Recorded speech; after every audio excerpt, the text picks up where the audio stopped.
নমস্কার বন্ধুরা, তোমাদের সকলকে স্বাগত জানাই আমার ইউটিউব চ্যানেল মৌমিতা টিউটোরিয়াল হোমে।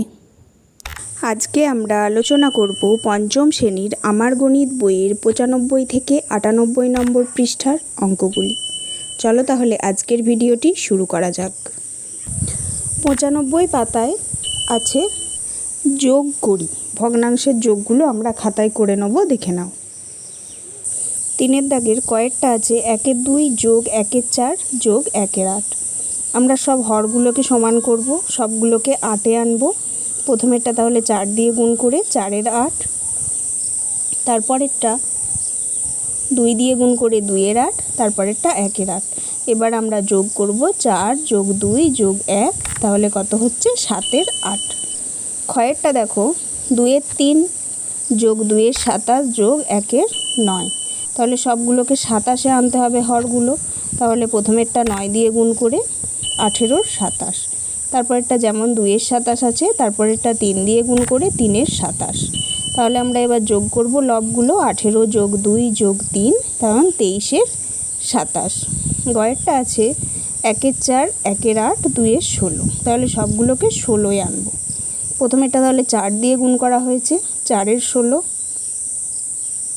তারপরেরটা 2 দিয়ে গুণ করা হয়েছে 2-এর 16, তারপরেরটা 2-এর 16। তাহলে এবার লবগুলোকে যোগ করব, 4 যোগ 2 যোগ 2 সমান 8-এর 16। এবার দেখো কি আছে 1-এর 5 যোগ 2-এর 15 যোগ 4-এর 25। তাহলে এবার আমরা এগুলোকে লসাগু করে নেব। লসাগু করলে আমরা পাচ্ছি 75, তাহলে সব হরগুলোকে আমরা 75-এ আনবো। প্রথমেরটা তাহলে 3 দিয়ে 15 দিয়ে গুণ করে 15-এর 75, পরেরটা 5 দিয়ে গুণ করে 10-এর 75, পরেরটা 3 দিয়ে গুণ করে 12-এর 75। এবার আমরা লবগুলোকে যোগ করব, 15 যোগ 10 যোগ 12 সমান 37-এর 75। তারপর আছে হাতে কলমে। দুটো সমান বৃত্তাকার কাগজ নিলাম। দেখতে পাচ্ছি একটি কাগজ আছে, দুভাগে ভাগ করা হয়েছে, 1-এর 2 অংশ নীল রং নিলাম। অন্য কাগজটি 4 ভাগে ভাগ করা হয়েছে, তার 1 অংশ দেখছি রং করা আছে, 1-এর 4 অংশ লাল রং নিলাম। মোট রং নিলাম তাহলে 1-এর 2 যোগ 1-এর 4। তাহলে এবার যোগটা কী করে করব? হরগুলোকে সমান করব। তাহলে আমরা হরগুলোকে সমান করলে পাচ্ছি 2-এর 4 যোগ 1-এর 4 অংশ, ছবির মাধ্যমে দেয়া আছে দেখো, 2-এর 4 যোগ 1-এর 4 অংশ। তাহলে যোগটা কত হলো? 3-এর 4 অংশ, মানে পুরো অংশটার 3 ভাগ, 4 ভাগের 3 ভাগ রং করা হয়েছে, 3-এর 4 অংশ রং করা হয়েছে। একইভাবে সমান আয়তকার বা বর্গাকার কাগজের টুকরো দিয়েও হাতে কলমে কাজ করা যায়। 96 পাতায় চলে এসো। 4-এর দাগে আছে একটি আয়তকার জমির 1-এর 3 অংশ ধান, 1-এর 2 অংশ পাট চাষ করা হয়েছে। মোট চাষ হয়েছে 1-এর 3 যোগ 1-এর 2 অংশ। তাহলে এবার সবচেয়ে ছোট সমান হর বিশিষ্ট ভগ্নাংশে প্রকাশ করতে হবে। কি করব? 3 আর 2-এর লসাগু করব। 3 আর 2-এর লসাগু করলে কত হবে? 6। তাহলে দুটোরই হরগুলোকে আমরা 6 আনব। তাহলে 1-এর 3-কে 6 আনতে গেলে হবে 2-এর 6, 1-এর 2-কে 6 আনতে গেলে হবে 3-এর 6 অংশ। তাহলে আমরা এবার যোগ করব, 2-এর 6 আর 3-এর 6 অংশ যোগ করব। তাহলে কত হবে? 2 যোগ 3 সমান 5-এর 6 অংশে। তাহলে 5-এর 6 অংশে পাট চাষ করা হয়েছে। এবার দেখো হাতে কলমে কি বলেছে। হাতে কলমে বোতামের সাহায্যে যোগ করি। 1-এর 5 যোগ 2-এর 5। তাহলে 5টি বোতাম নিলাম, 5টি বোতামের ছবি দেওয়া হয়েছে, 5টি বোতাম নিলাম। এবার পরের পাতায় কি আছে? 5টি বোতামের 1-এর 5 অংশ মানে 5টি বোতামের একটি নেওয়া হয়েছে, 5টি বোতামের 1-এর 5 অংশ মানে একটি, আর পরের ছিল 2-এর 5 অংশ মানে 5টা বোতামের 2টি নেওয়া হয়েছে। তাহলে মোট কটি হলো? 3টি। তাহলে 1-এর 5 আর 2-এর 5 যোগ করলে হয় 3-এর 5। এবার কি বলেছে? হাতে কলমে বোতামের সাহায্যে যোগ করি। 1-এর 2 যোগ 1-এর 3। তাহলে এটা কিভাবে যোগ করব? এক্ষেত্রে 3টি বোতাম নিলে 2টি সমান ভাগে ভাগ করা যাবে না, তাহলে কি করব, 3 আর 2 মানে হর দুটোকে আমরা গুণ করব, কত হচ্ছে 6। তাহলে 6টি বোতাম নিলে সমান ভাগে ভাগ করা যাবে। তাহলে প্রথমেরটায় কি করব, 1-এর 2 অংশ আছে মানে 6টি বোতামের 2 ভাগের 1 ভাগ।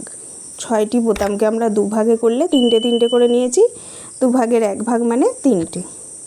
পরের লাইনে আছে 1-এর 3 মানে 6টি বোতামের সমান 3 ভাগের 2 ভাগ, 3 ভাগের 1 ভাগ মানে কটা হচ্ছে 2টো। তাহলে আগের লাইনে পেলাম 3টে, এই লাইনে পেলাম 2টো, মোট 5টি বোতাম। তাহলে 1-এর 2 আর 1-এর 3 যোগ করলে কত হয়, 5-এর 6। এবার আমরা 3-এর দাগে হাতে কলমে বোতামের সাহায্যে যোগগুলো করে নেব। 3-এর কয়েরটা আছে 1-এর 4 যোগ 1-এর 3, তাহলে 4 আর 3 গুণ করলে কত হয়, 12। তাহলে আমরা মোট 12টি নেব। তার মানে 1-এর 4 অংশ মানে আমরা 12টির 1 অংশ নেব মানে 3টি। প্রথমে নিয়েছি 3টি, 1-এর 3 অংশ মানে 12টির 1 অংশ নেব মানে 4টি। তারপরে নিয়েছি 4টি, তাহলে মোট কটা হলো 7টি। তাহলে আমাদের এখানে 1-এর 4 যোগ 1-এর 3 সমান হবে 7-এর 12।